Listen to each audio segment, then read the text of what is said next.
Go get them. So he left the room to go get the lawyers, and my step grandmother had been quietly listening to this conversation the whole time.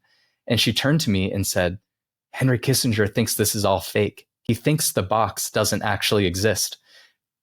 And I said, yes, Henry Kissinger is right.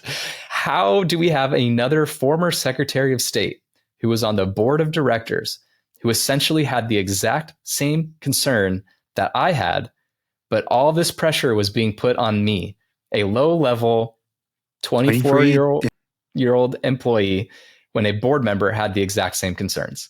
And I still don't know the answer to that question. They brought me a temporary restraining order with a notice to appear in court on Friday morning. And this was on Wednesday night. And they gave me a strongly worded letter signed by someone named David Boyce, who I had never heard of.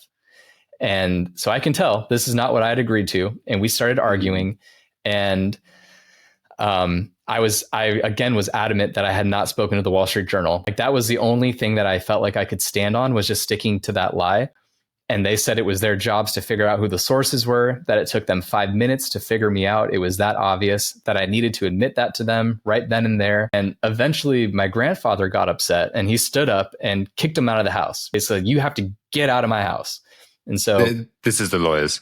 The lawyers, yeah. So he kicked the lawyers out of his house, and he came back into the living room and basically said, well, that was a disaster. How about we just invite Elizabeth over and we talk directly with her? And I was just exhausted. So I said,